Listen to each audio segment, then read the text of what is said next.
시청하시기 전에 구독과 좋아요 꼭 부탁드립니다. 감사합니다. 지구온난화로 남극과 북극의 기온이 다소 상승하였다고 하더라도 남극과 북극은 여전히 지구에서 가장 추운 곳입니다. 둘 중에서도 남극이 북극보다 더 추운데 이는 바다가 얼은 상태인 북극해와 달리 남극 대륙은 땅 위에 얼음이 쌓여있기 때문이라고 합니다. 여름철엔 얼음이 녹는 북극과 달리 남극은 1년 내내 눈이 녹지 않습니다.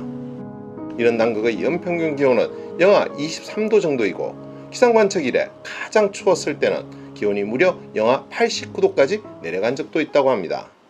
여기에 더해 눈발과 얼음 조각이 섞인 바람이 초속 20m 이상의 속도로 불기도 합니다.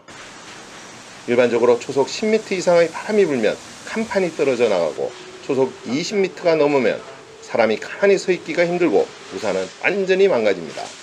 초속 30m의 강풍에서는 나무가 부러지고 신호등이나 전신주가 쓰러집니다. 초속 40m 이상의 바람이 불게 되면 집의 지붕이 날아갈 수 있고 달리는 기차가 선로를 벗어나 넘어질 수도 있습니다. 남극은 상옥보다도 강수량이 적은 것으로도 유명합니다. 남극의 중심부는 연평균 강수량이 50mm 안팎이고 해안지역이 500mm 안팎입니다. 즉 거의 대부분의 남극 지역에서는 사막지대만큼 강수량이 적습니다. 그래서 남극을 얼음 사막이라고도 말하기도 합니다. 특히 일부 지역은 최근 200만 년 동안 비가 내리지 않는 지역이 있는데 이를 우리는 드라이밸리라고 합니다.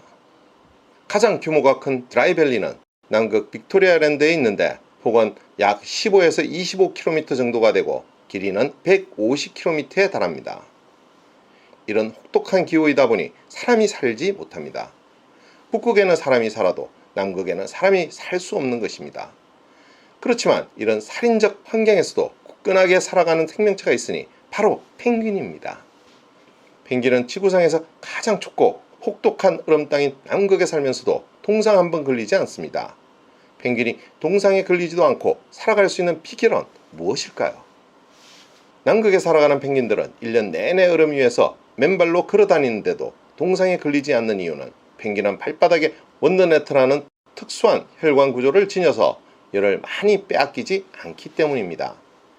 펭귄의 원더네트라는 구조는 동맥과 정맥이 서로 꼬아진 형태의 모세혈관 다발을 말하는데 이는 일반 새들의 발이 동맥과 정맥의 길이 구분되어 있는 것과는 다른 특징인 것입니다.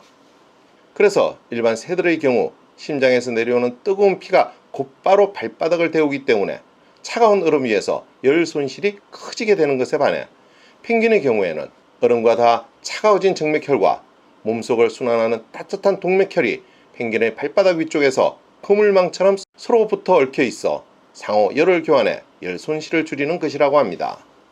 그래서 차가운 발의 피는 얼지 않게 적당히 따뜻해지고 몸속의 따뜻한 피는 적당히 식혀져 뜨겁지도 차갑지도 않은 적절한 체온을 유지할 수 있게 되는 것입니다. 펭귄의 깃털 또한 극한의 환경에서 펭귄이 살아갈 수 있게 하는 중요한 존재입니다. 펭귄은 극지방의 차가운 물속에 들어가 사냥하고 육지에서 새끼를 키웁니다. 그런데 놀라운 것은 펭귄이 바닷물에 들어갔다가 나와도 펭귄의 몸에는 얼음 결정이 생기지 않는다는 것입니다. 이는 펭귄의 깃털 덕분입니다. 펭귄의 깃털은 다른 새들의 깃털과는 달리 좌우의 크기가 같고 깃털 안에 솜털이 이중막으로 빽빽하게 들어차 있습니다. 이런 깃털은 물이 펭귄의 피부로 스며들지 못하게 막아주는 역할을 합니다. 게다가 깃털에는 작은 공기 구멍들도 있고 특수한 기름도 흐릅니다. 물과 섞이지 않는 소수성이어서 물과 닿아도 밀어내게 되는 것입니다. 그래서 물기가 묻으면 금세 구형의 물방울이 뭉쳐지고 둥근 물방울은 몸에서 쉽게 떨어져 얼음 결정이 생기지 않는 것입니다.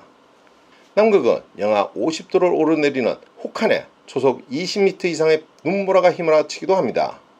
이럴 경우 체감온도는 더욱 내려가기 때문에 아무리 펭귄이라고 할지라도 혼자 추위를 이겨내기는 역부족일 것입니다.